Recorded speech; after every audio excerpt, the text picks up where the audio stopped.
Now today we are here for PSGL Japan, of course, at Suzuka, and we're pretty much at the halfway stage of the season. And as you guys may or may not know on my channel, Japan is my favourite track of the entire calendar. So I'm very much looking forward to this one, and we are currently in Q1 in qualifying here in this session, and you can see we're currently P12, and we're currently on a lap to try and make sure we solidify and get into Q2, because obviously this is one of the tracks that I love. You know, it's my favourite one, if you guys know, of course, and I want to do well here. The issue is, I've personally been quite busy the last week and a half, and league racing has taken a bit of a back seat, so therefore I haven't done any practice, you know, from my recent league races, and this one was, you know, in the same category. I did a bit of practice for this about an hour before, and that's about it, to be honest with you. Unfortunately, I just haven't been able to, you know, find the time, and with a lot going on lately, you know, both in my personal life, but also, you know, content-wise, working on mods, getting career mode seasons ready,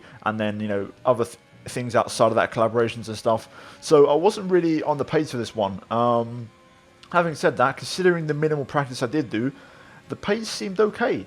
You know, considering the minimal practice, of course. Now, this lap here, you can see multiple times I've kind of been up and then I've been down again in terms of the delta. But now, through the final chicane, I didn't really hit it right through here. And I'm only going to improve by about half a tenth. So luckily for me, that lap will be enough to improve to P14 and get into Q2. So, yeah, not super clean lap, but still enough to go through. And as you can see, we actually went through on the bubble on P15, so right on the cutoff, and it was so close, from Philip Presnader, my teammate, in P3 all the way down to myself in P15. There was exactly 0.2 of a second. That's how close it was around here in Q1. It was extremely competitive and everyone was really, really close. We moved to Q2 though, and this was my first time lap, and this was actually a used set from Q1, so a scrub set of tyres, just to kind of set a banker lap and see what the pace was. We set a 25.6, which is not a great lap, you know, a long way off the pace, to be honest with you, but still, it's a banker, you know, something to aim for. We move on to my second lap now in Q2. This was with fresh tyres, and also not quite sure why the FPS is a bit choppy here, but I apologise for that. As you can see, though, we're currently, well, I was about 0.2 up, but I broke way too early for the Degner, the second Degner, should I say, and lost that entire 0.2. I eventually recovered and found another almost 0.2 again throughout the rest of the lap, but then through the final chicane, I just had a big old oversteer moment, and I actually went into the pit lane because there was no point finishing the lap. I wasn't going to improve, so we go on box. And then as I rejoined the track, one of the weirdest glitches happened. You can see my reaction. Pressure's on. Wait, someone's driving backwards to the pit lane. Huh? What? What? Dylan, mate, what's the internet? What's your internet?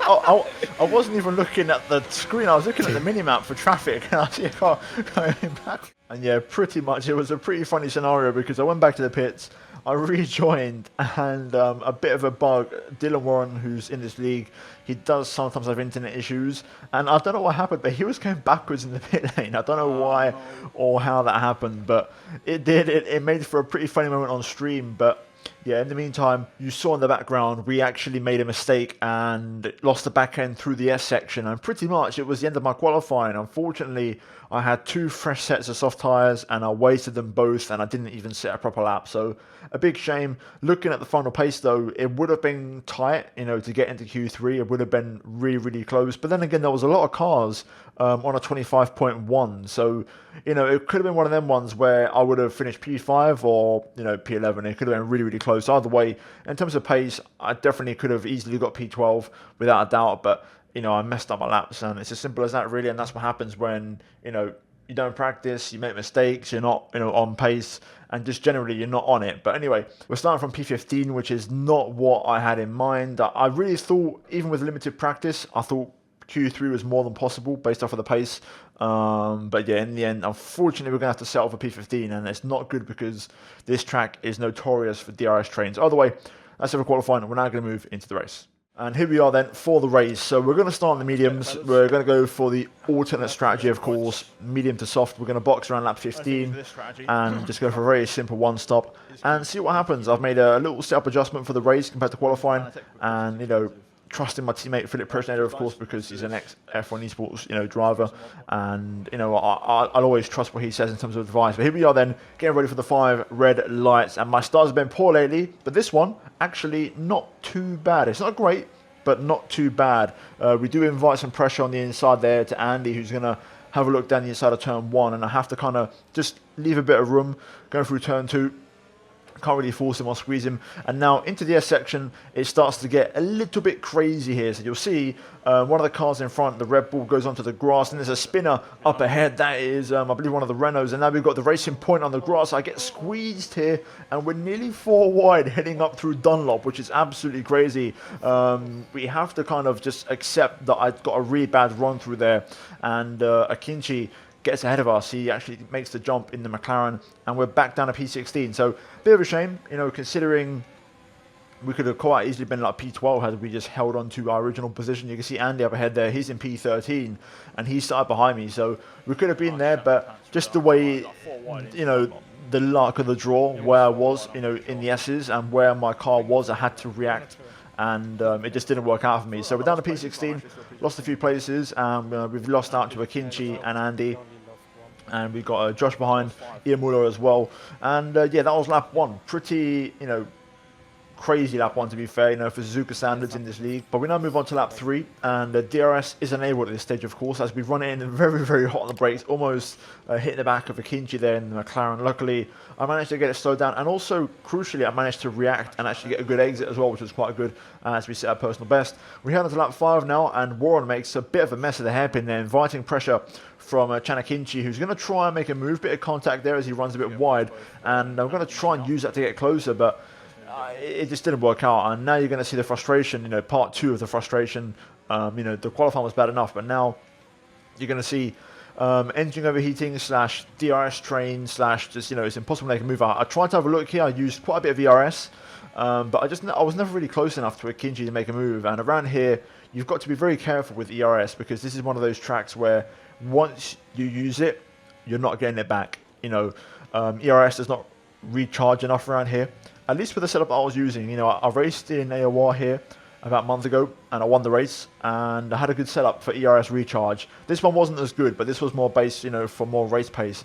So that's kind of like the trade-off you have with league racing and certain setups. Either way, lap 7 now, you can see we're all over the back of Akinci, and I've got a lot more pace. At this stage of the race, you know, these first 7 laps, I felt really quick, but I just wasn't able to make any kind of move or overtake. You know, the DRS effect, you know, with this train was just making it impossible for me to make any kind of pass.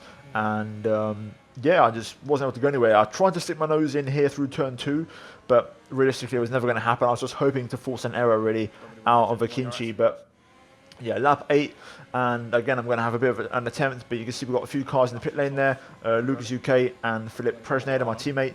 I tried to have a look, but again, I'm starting to drop off, and this was the kind of trend now. So you'll see as multiple cars pit over the next few laps, this is when the crossover started to happen. So the first 7-8 laps were really good for me. The pace was really strong, but then it was around this point where it started to turn a little bit in a bad way, and my pace started to drop. I don't know why, and the same thing happened to my teammate Philip Presneder. We just both kind of lost pace, you know, randomly. Midway through the race, and you can see here actually lap 15 now, Dario's having a bit of a look. He's using a bit of ERS, and now at this point it kind of went from me attacking and putting the pressure on Akinci to actually defending from Dario Iamulo behind me as we get a warning for track limits. And yeah, it just gradually started to go bad for me, and I didn't really have a response. You know, lap 15 we're going to pit for the soft tyres, so luckily we can get off these now.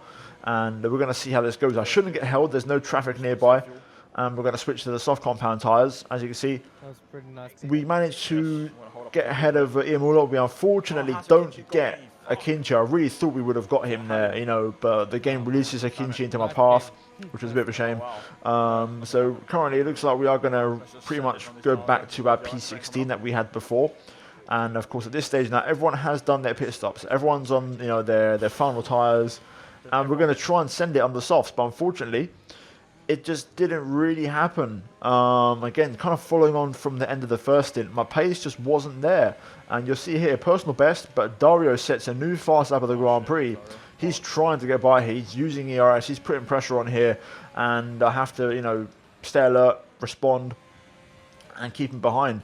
But you can see here, I just had no pace. I get hit in the rear, which was a critical moment because this made me drop out of DRS range of Akinci in front.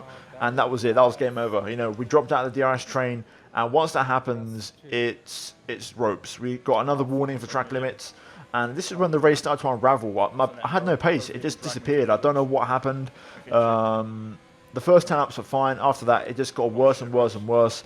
And eventually, I just let Ian Muller go by because he was much quicker than me. And I thought to myself, you know what? Maybe he can drag me back towards the cars ahead. And that was pretty much all I could hope for. You know, simple as that, really. But again, as the laps went on over and over, as we get a third warning and get a time penalty, the pace kept on getting worse. I just didn't understand it. It was very mysterious. I don't know what happened, and I believe the same thing happened to my teammate, Philip Presnader. We just seemingly had a poor race. We just got slow and just had no pace. It was really, really mystifying. Baffling. We spoke about it afterwards, but we couldn't quite understand why. And it just continued, basically. You can see here, Dario is about to drop me out of DRS range, which is, of course, the 1 second window, as we get a fourth warning for track limits. And yeah, I just didn't have much to respond with. I really didn't. And eventually, lap 24, we get our fifth warning, and it's very rare this happens. This hasn't happened to me in a long time. I don't often get time penalties, let alone 5 warnings, and shortly I'll be getting my 6th as well, as you'll see right now. As you can see, the McLaren goes off. A big crash there for Akinci. Not quite sure what happened there, but we gain a place. P15 for now. You can see the tyre wear kicking in on the indicator in the bottom right, but now you can see lap 27, we run a bit wide and get our final warning and pick up 6 seconds was the time penalties, and that pretty much was game over. I mean, it already was game over, but that was like double game over. And you can see here, I'm just taking my gloves off as we finish the race, just because, you know, I'll always finish a race. I'll never retire. That's not my style, but yeah, we're going to end the race in P15, which is poor. You know, it was a stinker. Didn't enjoy it. It was a bad race. No fun at all. You know, being stuck in a DRS train the whole race, you can't do nothing.